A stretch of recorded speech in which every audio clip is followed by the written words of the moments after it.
What's the real reason Zelensky blew up the Oval Office meeting on Friday? I think there were two basic reasons. What are they? Stay tuned. Hi, I'm Dr. Ken Henry, and this is Conservative Commentary, where we spread the MAGA message. Before we dive in, I'd like to ask you for a favor.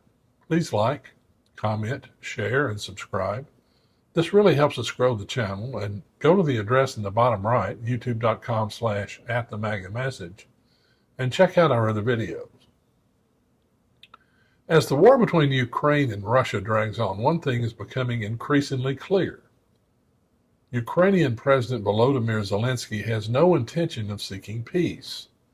Instead, he continues to demand more money, more weapons, and more resources from the United States and its allies, all while American taxpayers foot the bill. But recent reports and concerns suggest a disturbing possibility. Is Ukraine prolonging the war because it's making a profit off American military aid? Since the early days of the conflict, billions of dollars worth of U.S. weapons have poured into Ukraine with little oversight. In 2022, even CBS News acknowledged that as much as 70% of Western arms shipments never reached the front lines. That begs the question, where did they go? The answer may lie in reports that American arms are showing up on black markets in the Middle East, Africa, back in Europe, and in the hands of the Mexican cartels. This isn't some wild conspiracy theory. Even officials within the U.S. government have raised concerns about the lack of accountability. The Pentagon's own Inspector General has admitted that keeping track of weapons sent to Ukraine is nearly impossible. Meanwhile, law enforcement agencies have flagged cases of Javelin missiles, rifles, and even drones being sold by corrupt Ukrainian officials to the highest bidder. Tucker Carlson just posted this on X. One of the most striking things about yesterday's Zelensky press conference was Lindsey Graham's reaction to it. The two are old friends, but Graham disavowed him within the hour. Graham now. Senator, thanks so much for jumping on with us. As we can see, you're live from the White House there. What is your reaction to what we all just witnessed there in the Oval Office? Devastated. Everything I and many have been working for to try to get a new relationship with the United States around our critical minerals deal beneficial to both of us was completely obliterated today. I met with Zelensky this morning. I urged him to stay on message, be grateful, be thankful. We'll talk about details of security guarantees later. Keep it upbeat, keep it positive. It was absolute, utter disaster. The question for me is he redeemable in the eyes of Americans? Most Americans witnessing what they saw today would not want Zelensky to be their business partner, including me, and I've been to Ukraine 9 times since the war started. I met with... Now, back to Tucker's tweet. He went on to say, this was more than just transactional disloyalty. It was scapegoating. Lindsey Graham knows what's coming. Over the past 3 years, with the tacit support of Western patrons, the Ukrainian government has committed a remarkable number of serious crimes. The Ukrainians sold huge quantities of American weapons on the international black market at 20 cents on the dollar. These weapons are now in the hands of armed groups around the world, including Hamas, the Mexican drug cartels, and the forces now controlling Syria. God knows what the Ukrainians have done with the pathogens in American biolabs in their country. Even U.S. intel agencies aren't sure. The Ukrainians have also murdered a number of people in various countries in political assassinations and tried to murder others, including an American journalist and a European head of state. This is all true, and it's going to come out at some point. Better to start blaming it on Zelensky now. Wow. So why would Zelensky want to keep the war going? Simple. It's a business. The longer the conflict drags on, the more money Ukraine gets from the West. Some of that money may be lining the pockets of oligarchs and corrupt officials, while American weapons make their way into dangerous hands. Meanwhile, back in Washington, swamp creature Democrats want to continue to sign blank checks for Ukraine, without even asking basic questions where the money is going. The establishment media, ever eager to prop up Zelensky as a hero, refuses to report on the corruption. But Americans deserve answers. At what point do we say, enough is enough? Our border is wide open, our economy is struggling, and yet we're sending tens of billions of dollars to a foreign country with little oversight. It's time for Congress to demand accountability and stop funding Ukraine's war machine. If Zelensky truly wanted peace, he would be at the table, negotiating, not treating American military aid like a cash cow. Here's a clip from Tucker Carlson's podcast. It will send chills up your spine. And, last weekend I had a meeting at, in a ski resort in the Alps, which is probably the most expensive town in the world. I was not there to ski, for the record. But the whole town is Ukrainian. All the visitors are Ukrainian, and they're rolling into Air Maze and dropping $1 million in an afternoon. Okay. So it's all through Europe. You see this. The richest people are the Ukrainians. That money is ours. It belongs to me and you and every other American taxpayer. That's where it's going. Second fact, not guess, fact is Ukrainian military is selling a huge percentage, up to half of the arms that we send them. Half. And I'm not guessing about this. I know that for a fact, okay? Not speculation. And they're selling it, and a lot of it's winding up with the drug cartels on our border. So this is a crime, what's happening. Our intel agencies are fully aware of this. You tell me they're not profiting from this. Of course, you think CIA is not profiting from this? Yes, they are. I can't prove that, but I believe that. What they don't know this. I know this, but they don't know this. They know this.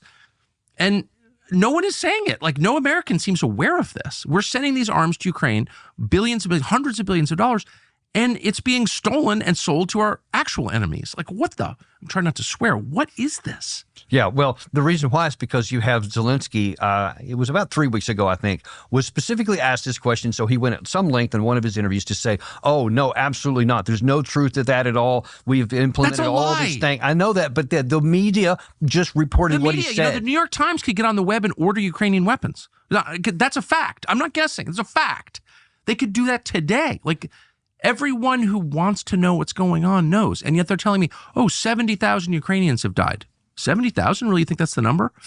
Everything about this is a lie. Yeah. And Tony Blinken, of course, because he's running the U.S. government, knows that it's all a lie. And so for him to say that out loud is evil. Like, that's truly deceptive, I think. Oh, and 100% it is, because it is in a direct contradiction to reality on the ground. They're selling weapons to the drug cartels? Are you kidding? This is a nightmare. I don't understand. Why is nobody reporting? How come I know that? Yeah, that's one of the bigger the New York questions. Times doesn't know that? Yeah, you haven't seen that report. Yeah. I mean, how could they not? I mean, this stuff is all over the place. And this has been an open secret for almost the duration of this. Yes. And sometimes they put a little caveat headline and then move on to whatever's next. And they don't. No one says the implication of, wait, this stuff could come back to bite us on our own border. Well, yeah, we saw that in the 80s with the Mujahideen, of course.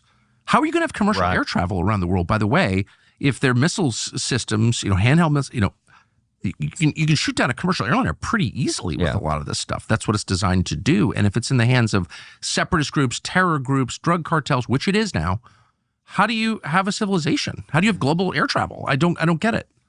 Well, yeah, I mean, I pray that remains a potential and not something that actually gets manifest, but it's out of our hands. But there's more to Zelensky's planned attack in the Oval Office on Friday. From the very beginning of the war in Ukraine, Zelensky has made one thing clear. He wants full NATO protection, whether through formal membership or some backdoor security agreements.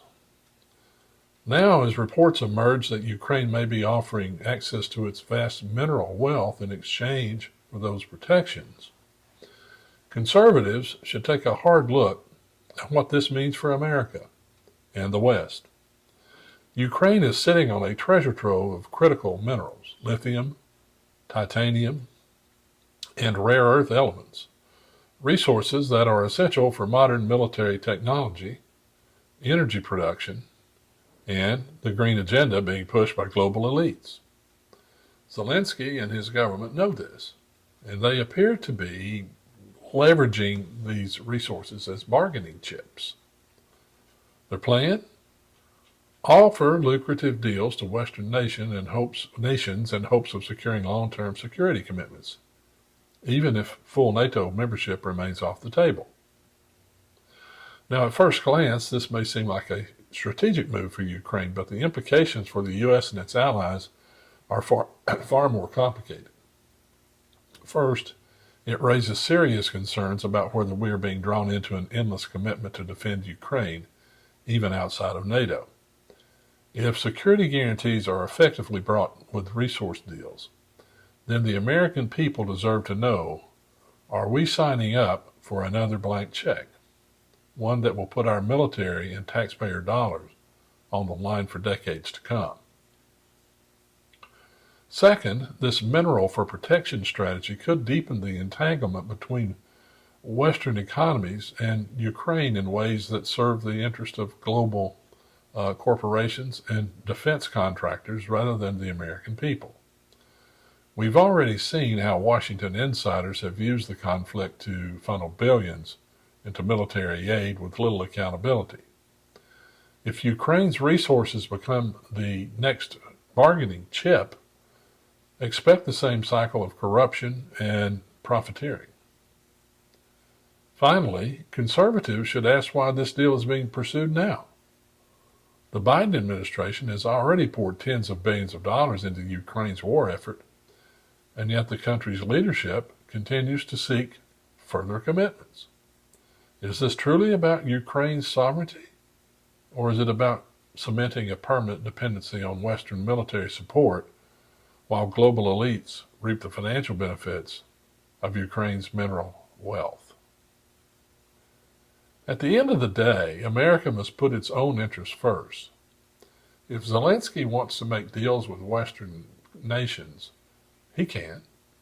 But that should not mean an open-ended security guarantee that drags the U.S. into yet another endless foreign war.